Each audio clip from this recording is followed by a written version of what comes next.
Chapter 6. Raising Assertive Children. It's always too early to quit. Norman Vincent Peale.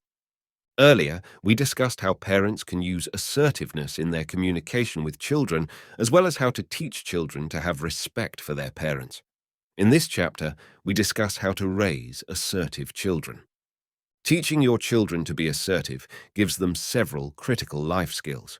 For starters, if your children can become assertive, respectful communicators at a young age, they are less likely to be bullied by other kids or lured into dangerous situations by strangers.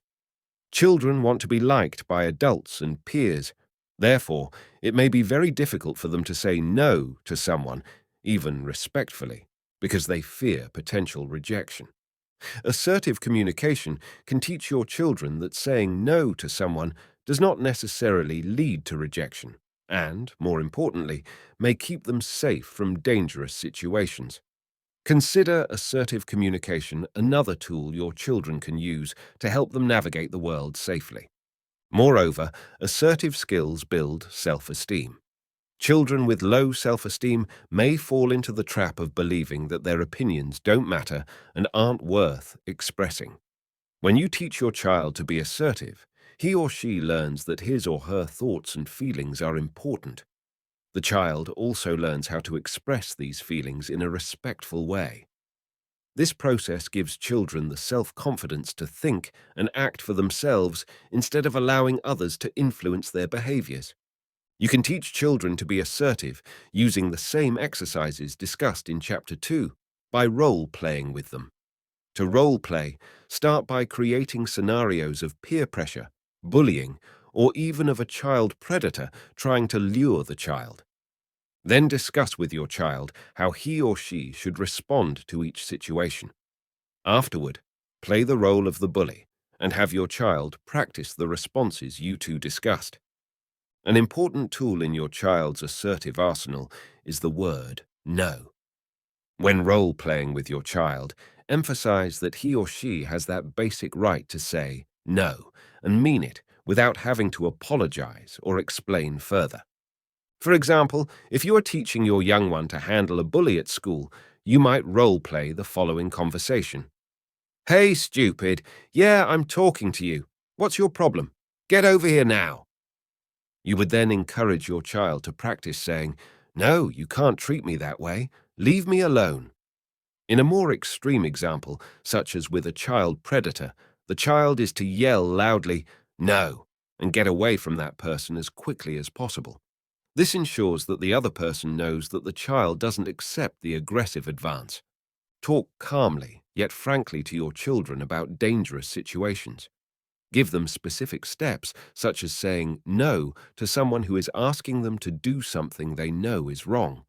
When someone offers them drugs or makes a sexual or aggressive advance, this one word, no, and their ability to use it can give them the confidence they will need to walk away and go to an adult for help. Beyond teaching your child to say no, you can teach him or her clear, respectful ways to handle less dangerous situations, like a disagreement with a friend. For example, you could role-play with the child and suggest that you are a friend he or she has had a fight with. You could teach the child to say, Jill, I don't like it when we fight. I want us to be friends again. Please don't call me names. This is an extremely simplistic yet clear message that children of all ages can grasp. Parents can teach in two ways. One is by telling their children what to do, the other is modeling what they should do. Both can be very effective, but when it comes to assertive communication, it pays to remember that children usually watch what you do more than they listen to what you say. The U.S. Department of Health suggests that one of the most important things a parent or caring adult can do is model good behavior. It's up to you as a parent to utilize your best assertiveness skills to teach your children how to react appropriately in situations where conflict may arise. One of the most prevalent places where your child will be able to observe your behavior is at home. If you cannot assert yourself effectively with your family, your children may learn that it is okay to be pushed around. If you can use assertive communication with your spouse or partner, even your youngest children can learn to model speaking with respect and carrying themselves with dignity.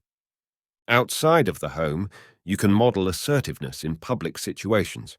For example, if you're at a restaurant and your order isn't prepared correctly, you could say the following: "Excuse me, I ordered a salad with the dressing on the side.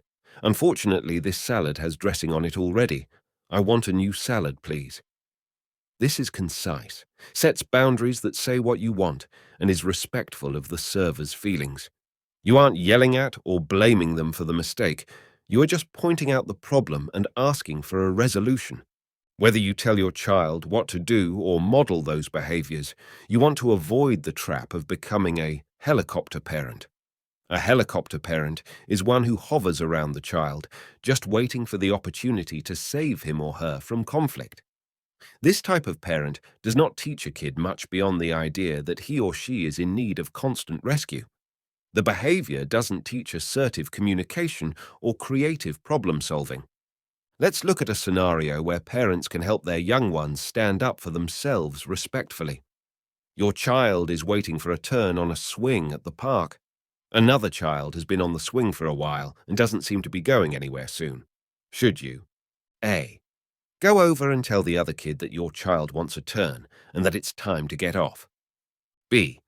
Wait to see how your child responds to the situation and offer a suggestion as to what he or she could say only if your child asks for your help?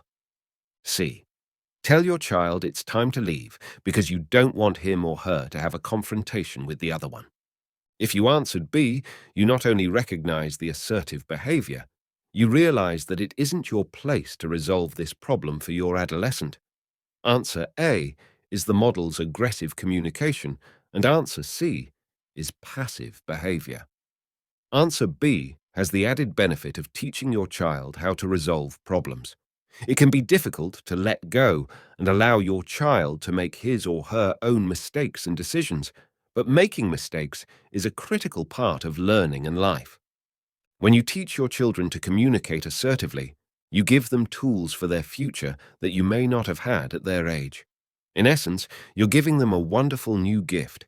You're teaching them to respect themselves, to get what they want out of life, and to respect others while they do it. These are traits that would make any parent proud.